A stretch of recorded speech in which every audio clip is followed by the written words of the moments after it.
E aí galera, beleza? Eu não ia fazer um vídeo, mas optei por fazê-lo. Fiquei pensando e falei, não posso ficar quieto.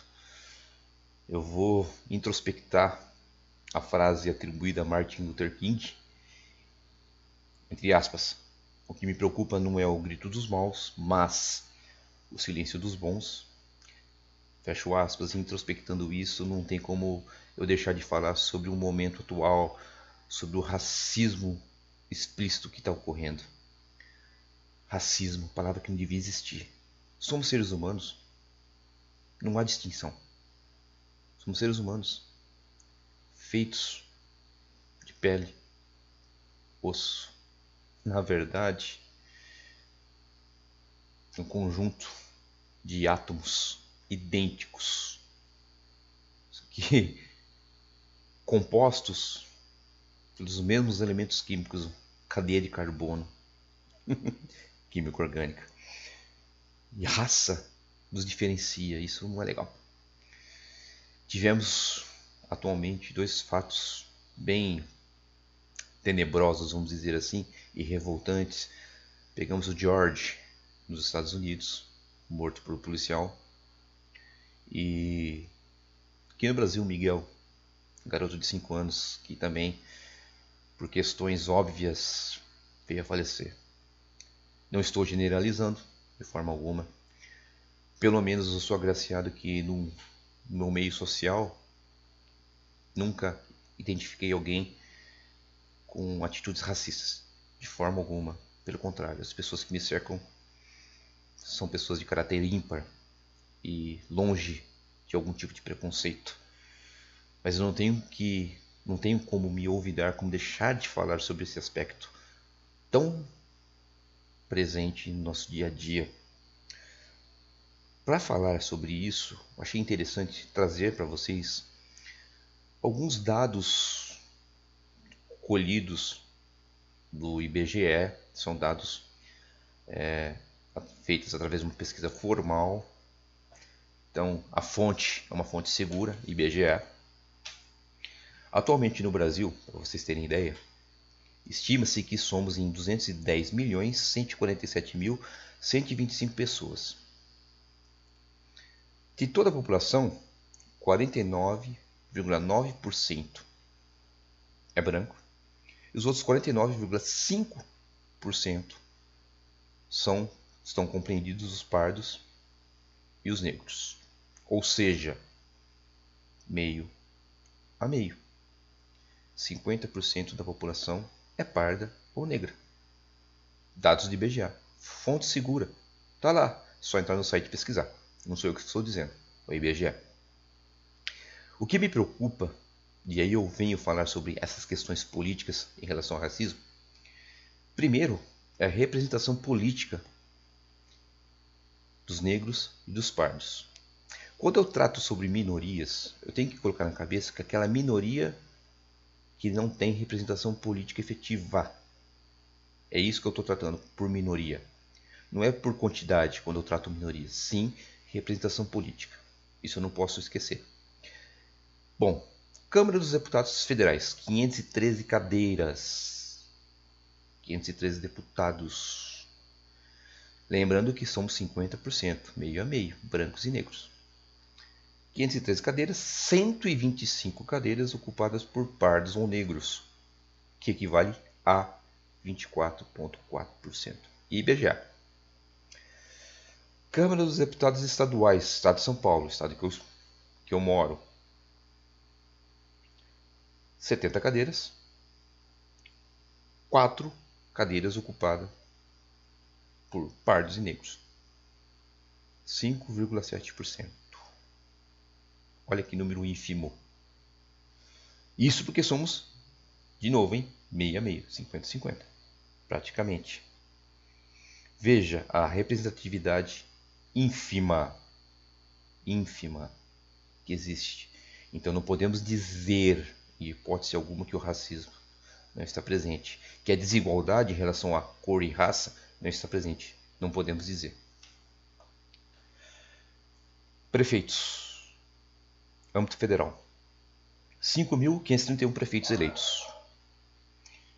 Desses 5.531 prefeitos eleitos, 1.603 são pardos ou negros.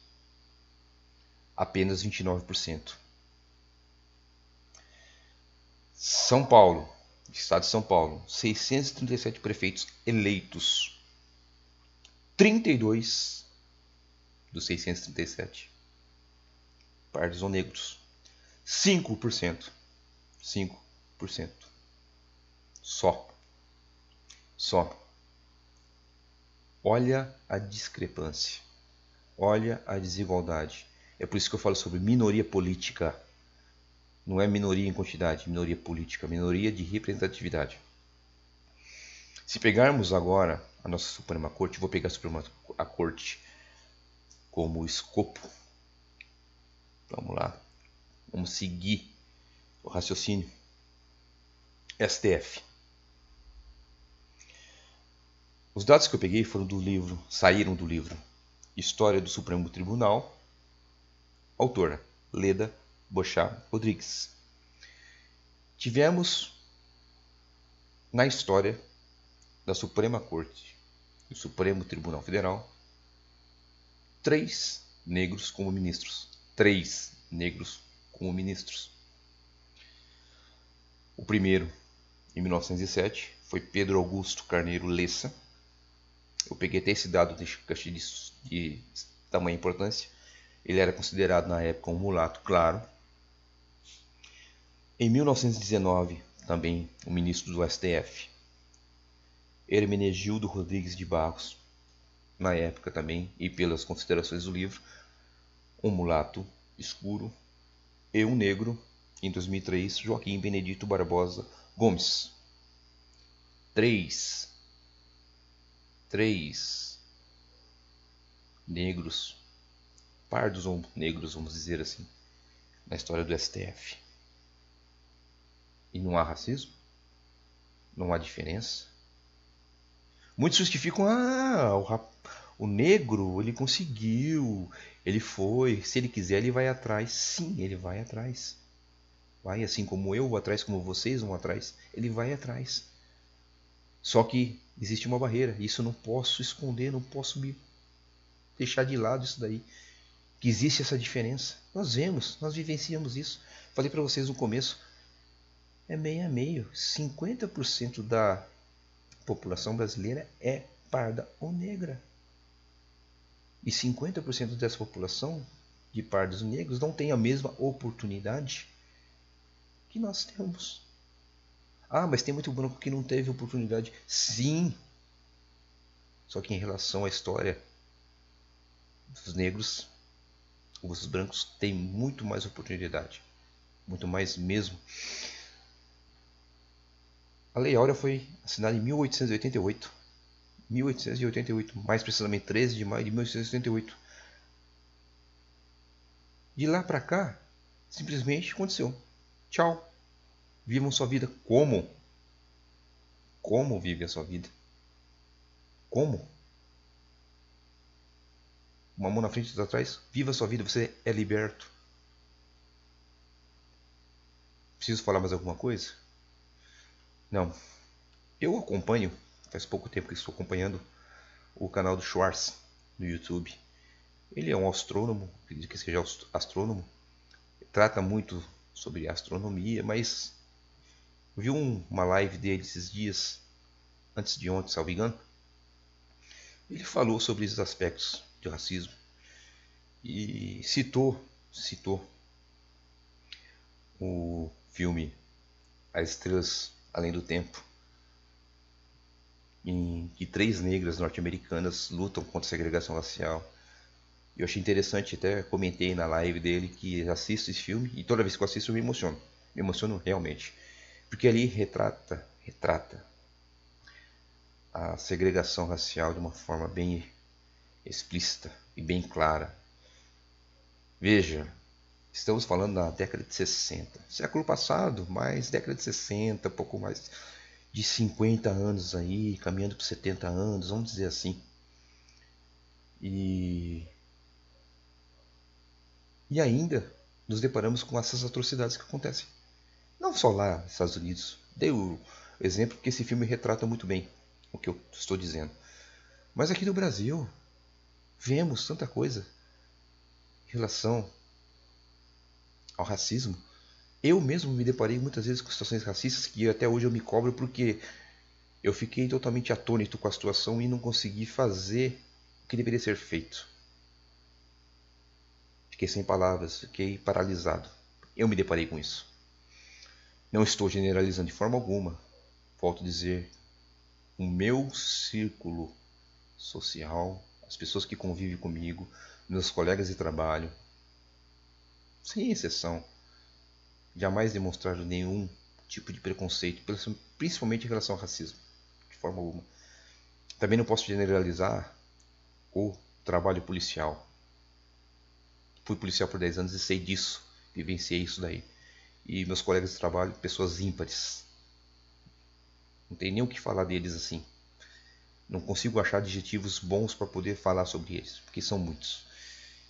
E então não posso generalizar, mas eu não posso fechar os olhos para o que existe ainda, para esse racismo em que um país é obrigado a criar cotas, justamente por isso, por causa dessa discrepância que existe, em que metade da população é parda ou negra e um índice ínfimo dessa população tem representatividade política. Muitos dizem, cota, não é para ter cota, cota, você está institucionalizando o racismo. Está, eu entendo sim que está. O Brasil está ratificando, eu sou racista. Mas, infelizmente, se faz necessário. E eu quero que esse vídeo seja, ou sirva na verdade, para não criticar, mas que sirva de um start para aquelas pessoas que ainda entendem que existe uma diferença pela cor, pela raça, pela etnia. Somos seres humanos só. É isso que eu entendo. Obrigado pelo desabafo. E vamos torcer para que as coisas melhorem daqui para frente. Pessoal, valeu.